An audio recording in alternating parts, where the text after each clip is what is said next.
Most welcome online classes.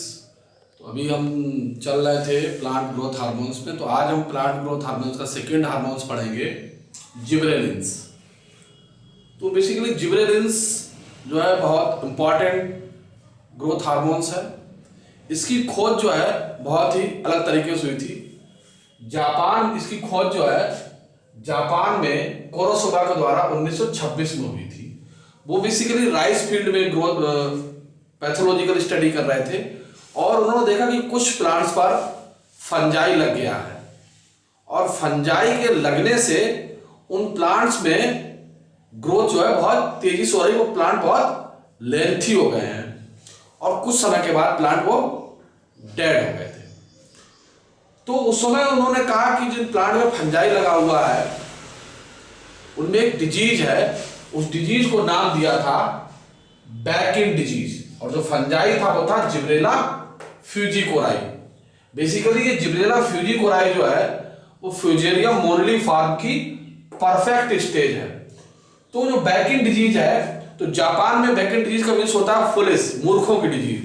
तो जब police disease हो गई उन्होंने कई बार किया, फिर दूसरे साइंटिस्ट थे इवाता और शुनकी, उन्होंने फिर उसको ट्रायल किया और देखा कि जो फंगस इन्फेक्टेड प्लांट बहुत तेजी से लंबे हो रहे हैं और बाद में डेड हो जा रहे हैं अत्यधिक लंबाई के कारण। फिर जो थे इवाता और शुनकी ने उस फंजाई को उस प्लांट से आइसोलेट करके उनको एक्सट्रैक्ट, उनका जो इसमें जो भी केमिकल सीक्रेट हो रहा है वो फंजाई सीक्रेट हो रहा है और फंजाई से जो सीक्रेट केमिकल हो रहा है भाई हमारे राइस प्लांट को इन्फेक्टेड कर रहा है, जिससे उसकी ग्रोथ बहुत तेजी से बढ़ रही है। तो जो फंजाई था उससे सीक्रेट होने वाले केमिकल को इवाता और शुनकी ने लेबोरेटरी के अंदर आइसोलेट किया और क्रिस्टल फॉर्म में उसको प्राप्त किया उन्होंने। तो इनका उसका रहा। तो उसके बाद देखा था कि जो जिबरेलिन है बेसिकली वो प्लांट का ग्रोथ हार्मोन्स है। मेरिस्टेमेटिक जोन्स में पाया जाता है, प्लांट की लीफ में पाया जाता है, रूट में पाया जाता है, स्टेम में पाया जाता है, लीफ बेस में पाया जाता है। इस तरीके से प्लांट के डिफरेंट पार्ट में उसका पाया जाता है। अब जो हमारा जिबरेलिन हार्मोन था उसका एक स्पेसिफिक स्ट्रक्चर था, केमिकल स्ट्रक्चर, जिसे गिब्बन रिंग कहते हैं। तो जितने भी हमारे थे, चाहे जिबरेलिन 1 2 3 4 5, इससे बहुत सारे जिबरेलिन्स थे, उनमें सब में ये स्ट्रक्चर हमारा कॉमन रहता है और बाकी इनमें थोड़ा सा लाइटली केमिकल कंपोजिशन चेंज होता है। तो टोटल अगर देखा जाए नेचर में 84 हमारे जो है टोटल जिबरेलिन्स पाए जाते हैं। इनमें से 25 जिबरेलिन्स जो है वो फंजाई जिब्रेला फ्यूजिकोराई से आइसोलेट किए गए थे। 73 जिबरेलिन्स जो है वो हायर प्लांट से प्राप्त किए गए थे और 40 जिबरेलिन्स जो है वो फंजाई और हायर दोनों प्लांटों से कॉमनली आइसोलेट किए गए थे।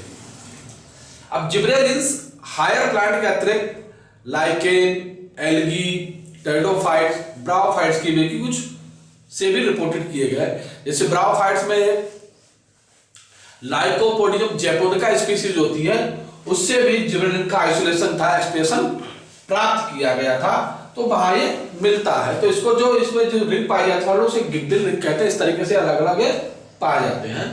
तो बेसिकली क्या होता है कि ये प्लांट के stem, root, leaf, fruit, flower के अतिरिक्त इमेच्योर सीड, एंडोस्पर्म्स आदि में इनकी प्रेजेंस पाई जाती है। तो बेसिकली जिबरेलिन्स जो है इलॉन्गेशन और फ्लावरिंग के लिए रिस्पांसिबल होता है। तो इसमें अगर देखा जाए जिबरेलिन्स के प्लांट की फिजियोलॉजी पर, उसकी ग्रोथ पर क्या क्या इफेक्ट पड़ते हैं, तो इतने इफेक्ट पड़ते हैं। प्लांट पहले होता है इलॉन्गेशन ऑफ स्टेम। तो सबसे पहले क्या होता है कि सेल डिवीजन के द्वारा स्टेम को इलॉन्गेट करने में हेल्प करता है जिबरेलिन के ट्रीटमेंट से। दूसरा है रिवर्सल ऑफ डॉर्फिन। कोई प्लांट ऐसा है जिसमें जिबरेलिन की कम लो क्वांटिटी होती है, इसकी वजह से वो ड्वार्फ होता है। लेकिन उसको अगर हाई क्वांटिटी ऑफ जिबरेलिन दे दिया जाए तो उस प्लांट में ड्वार्फिज्म इफेक्ट जो है समाप्त हो जाएगा, खत्म हो जाएगा और वो फिर से इलॉन्गेट हो सकता है। लेकिन जब उसका प्रभाव खत्म होगा तो फिर से वो ड्वार्फ हो जाएगा। फिर ब्लॉटिंग एंड फ्लावरिंग। होता क्या है कि कभी कभी स्टेम हमारा छोटा रह जाता है, लीफ उसकी बड़ी हो जाती है, कभी कभी स्टेम बड़ा होता है, लीफ छोटी हो जाती है, तो उसी को हम कहते हैं बोल्टिंग, और उसकी फ्लावरिंग उसी वजह से इफेक्टेड होती है। तो उससे फ्लावरिंग भी अगर ट्रीटमेंट कर दिया जाए तो वो इफेक्ट खत्म हो जाएगा, उसमें फ्लावरिंग भी डेवलप हो जाएगी। दूसरा आता है सेल डिवीजन इन कैम्बियम। तो कैम्बियम में होने वाली सेकेंडरी ग्रोथ जो है वो सेल डिवीजन के कारण होती है, और अगर सेल डिवीजन, अगर हार्मोन्स कम है, जब इनकी क्वांटिटी कम है, तो उसमें सेल डिवीजन कम होगा या नहीं भी हो सकता है, तो उसको अगर ट्रीटमेंट कर दिया तो उसमें सेल डिवीजन तेज हो जाता है।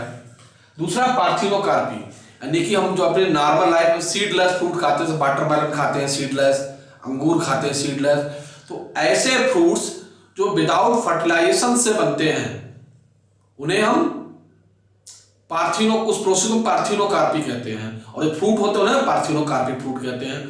तो बेसिकली ये फ्रूट्स डेवलप कैसे होते हैं, ये फ्रूट्स जो डेवलप होते हैं वो जिबरेलिन के इफेक्ट के कारण होते हैं। अगर स्प्रे कर दें तो बिना फर्टिलाइजर के सीडलेस फ्रूट का निर्माण होता है। फिर सीड जर्मिनेशन, पर्टिकुलर सीड के जर्मिनेशन के लिए लाइट की व्यवस्था होती है, लाइट की आवश्यकता होती है ड्यूरेशन की, लेकिन अगर हम ट्रीटमेंट कर दें तो उसमें जो है सीड जर्मिनेशन पहले हो सकता है। ब्रेकिंग डॉर्मेंसी, इसी तरीके से कि किसी सीड की जर्मिनेशन से लेफ्ट को डॉर्मेंसी होती है, सीड नहीं हो रहा है, लेकिन अगर ट्रीट कर दें तो डॉर्मेंसी पोटैटो में जर्मिनेशन स्टार्ट हो जाएगा, फॉर्मेशन ऑफ मेल फ्लावर। तो इससे क्या है कि इसके इफेक्ट से जो हमारा फीमेल फ्लावर होता है उसको क्या करते हैं हम, इसका ट्रीट कर दें तो वो मेल फ्लावर जैसा भी काम करने लगता है, इनएक्टिव हो जाता है। दूसरा स्टिमुलेशन ऑफ पॉलन जर्मिनेशन, तो जिबरेलिन्स जो है आर्टिफिशियल लेबोरेटरी के अंदर बाकी भी पॉलिनेशन के जर्मिनेशन को स्टिमुलेट करने का काम करता है और इंक्रीज करने का काम करता है। तो इस तरीके से हम देखें कि जिबरेलिन्स जो है प्लांट में इलॉन्गेशन, उसके ऑर्गन्स में इलॉन्गेशन, सीड जर्मिनेशन, फ्लावरिंग, यानी कि प्लांट की मार्फोलॉजिकल फिजियोलॉजी को बहुत तेजी से इफेक्टेड करता है। ऑक्सिन के बाद अगर देखा जाए जिबरेलिन सबसे इंपॉर्टेंट प्लांट ग्रोथ का हार्मोन्स है, फिजियोलॉजी को तेजी से इफेक्ट करने वाला बहुत ही इंपॉर्टेंट है जो उसको अंदर बनता है, और ये हार्मोन्स जो बेसिकली प्लांट के अंदर ही ऑटोमेटिक सिंथेसाइज होता है।